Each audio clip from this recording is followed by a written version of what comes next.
Salut à tous les amis, bienvenue au Billet Auto, j'espère que vous allez bien et bienvenue dans l'Alpine A110. L'Alpine A110 normale, on est lundi, je rentre de week-end, je rentre de road trip plutôt avec cette Alpine A110 que j'ai depuis jeudi dernier et avec laquelle j'ai eu l'occasion de vivre durant tout ce long week-end de belles aventures. C'est le moment de faire le bilan sur ce qui s'est passé et sur comment l'Alpine s'est comportée pour vous faire un petit retour utilisateur de road trip avec l'Alpine A110, voiture pour laquelle c'est pas forcément évident de faire des road trips et je vais vous dire pourquoi, mais elle s'est extrêmement bien débrouillée. Spoiler alerte, c'est parti.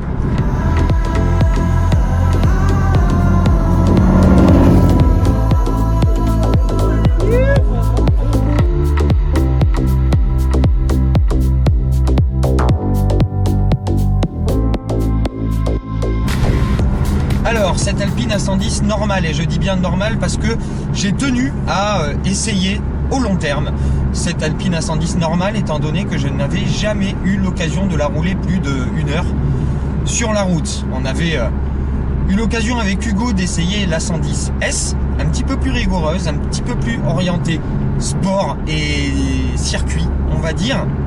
Et cette Alpine A110 normale est ma préférée de la gamme. Plus fun, un petit peu plus souple, un petit peu plus confortable et un petit peu plus joueuse. Donc voilà pour les forces en présence. Je vous le rappelle, le 4 cylindres, 1,8 litre, turbo, 252 chevaux à 6000 tours minute et 320 Nm à 2000 tours minute. Tout ça couplé à la boîte EDC 7 rapports, double embrayage, pas de boîte méca malheureusement. Renault, le groupe Renault et Alpine ont développé la boîte EDC qui est plus légère qu'une unité mécanique classique, raison pour laquelle elle n'est disponible qu'en boîte EDC. 1103 kg en ordre de marche.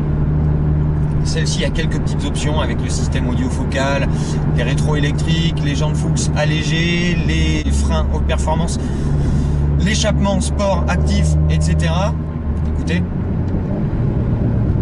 voilà, ça fait des petits backpacks, voilà, ça fait un peu de bruit, c'est rigolo.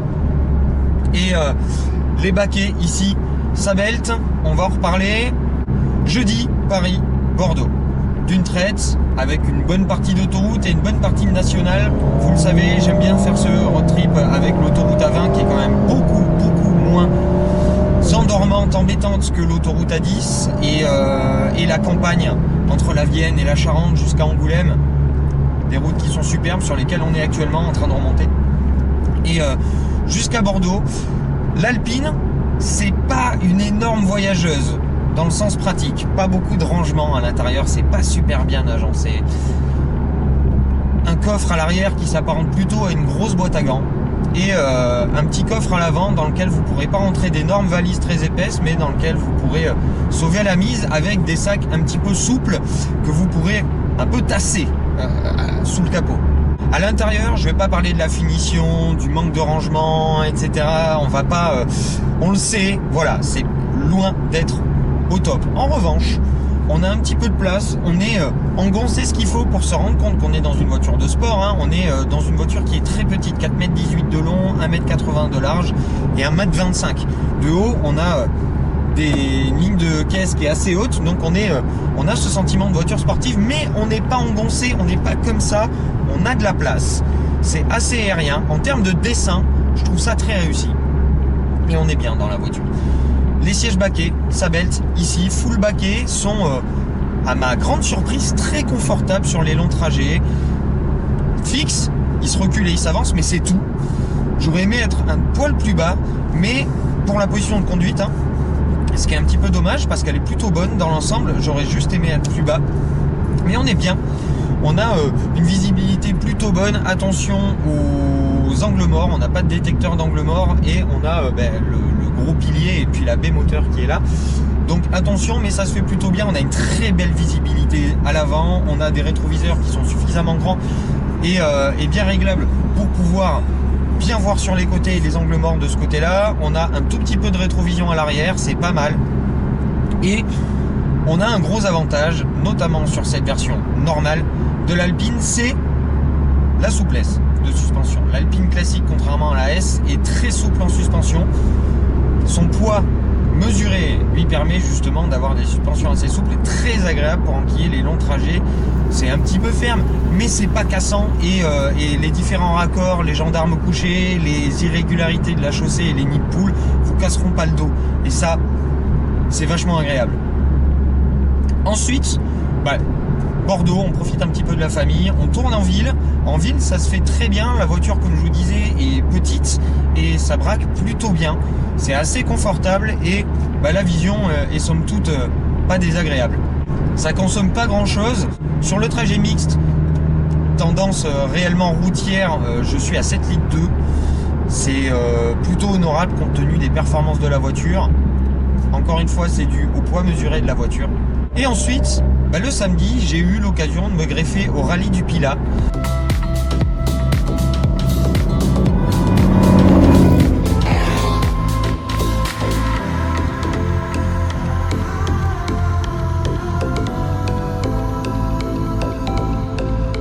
Le matin, sur lequel on a pu rouler avec quelques petites beautés, dont une magnifique AC Cobra et quelques autos très cool, et de voir l'ami Guilhem avec sa magnifique Lancia 2000. Donc on a roulé le matin, c'était très très agréable. L'Alpine hyper à l'aise sur les petites routes qui serpentent entre les vignes du côté de Cadillac en Gironde, et faire un petit peu la passation entre la partie chêne, vigne, etc. de la Gironde et puis du sud Gironde, en arrivant dans le côté un petit peu bassin d'Arcachon, sud Gironde, Landes et la Pinède. Très très agréable, et avec un très joli temps, ce qui nous a permis de profiter à fond de cette Alpine et de croiser une jolie 1600 SC de 73 si ma mémoire est bonne, qui me rappelle l'Alpine 1600S avec laquelle j'avais eu l'occasion de faire la Coupe des Alpes, et ça c'était vraiment très cool. Arrivé au Pilat, première édition de l'Historic Days sur l'hippodrome de la Teste.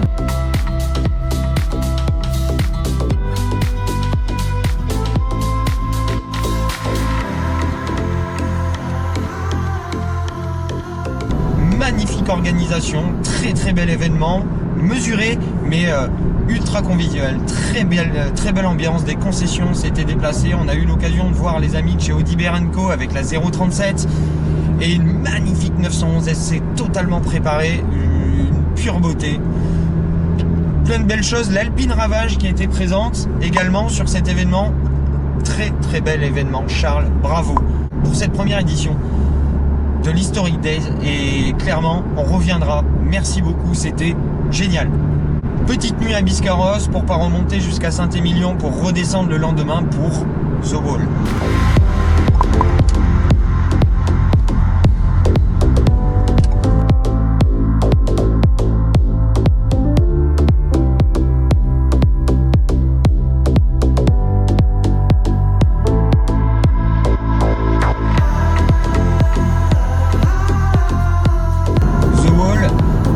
Génial, super événement. Vous avez pu sûrement voir certaines vidéos qui avaient été tournées il y a quelques mois à l'occasion de l'événement The Roof qui avait été tourné en région parisienne, où beaucoup de skaters, de BMX, dont Mathias Dandois, 8 fois champion du monde de BMX si ma mémoire est bonne, champion d'Europe, sélectionné au JO, etc. A ridé avec plein d'amis skaters autour de Porsche, de Ferrari, d'autos assez sympas dans un parking en banlieue parisienne. Là, ça a été The Wall, au Sporting Casino d'Osgore. Plusieurs voitures alignées.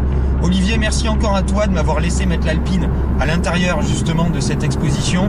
Et Mathias Dandois, Vincent Mialou, beaucoup de skaters, des flatteurs en BMX qui ont tourné autour des voitures, qui ont sauté par-dessus les voitures. Une ambiance de dingue, un événement un petit peu street, etc. C'était juste royal, et avec des pépites de la 512 TR, la 037 d'Audibert & Co qui était aussi présente sur cet événement, la petite Alpine qui était là, Guilhem qui avait également rentré sa petite Lancia dedans, sa belle Lancia dedans, et beaucoup de Porsche, etc. Du bon son, du skate, de la bonne ambiance, des petites bières.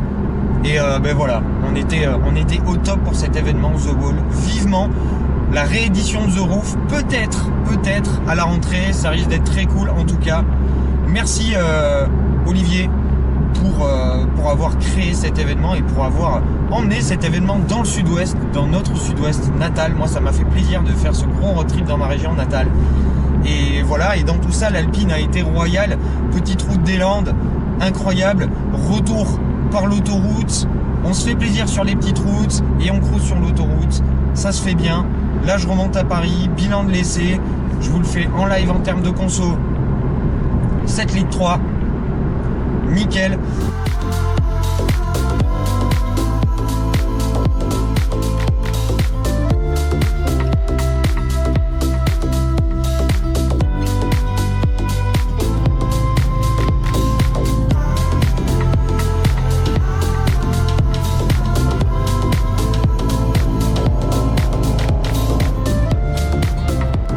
Voiture plutôt confortable, plutôt agréable à vivre avec, plutôt agréable à vivre au quotidien, avec beaucoup d'équipements qui sont chouettes. Il va manquer vraiment un CarPlay.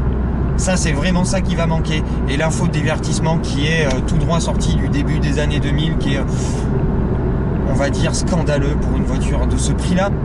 Mais l'Alpine, pour faire un bilan de l'Alpine, ben, clairement, voiture géniale. Voiture coup de cœur, et je préfère qu'ils aient sorti une voiture bâclée au niveau des équipements et à l'intérieur plutôt qu'ils n'aient pas sorti la voiture pour des raisons de coût. Voilà, elle a le mérite d'exister. Cocorico, c'est une voiture qui est géniale à rouler, qui est dingue d'équilibre, qui peut s'avérer joueuse quand on va la jeter, un feeling de direction qui est égal, voire peut-être un petit peu meilleur à un Porsche Boxster.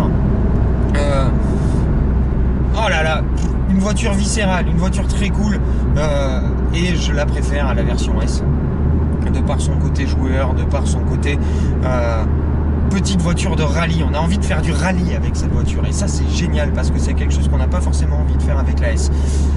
Elle est accessible, elle vous offre du fun, elle est assez puissante avec 252 chevaux parce que les 1100 kg de la voiture sont largement suffisants avec 252 chevaux. Voilà, un petit réglage suspension si vous voulez faire les pinailleurs, un petit peu rabaissé, un petit jeu de jantes, et on est royal, et choisissez votre config.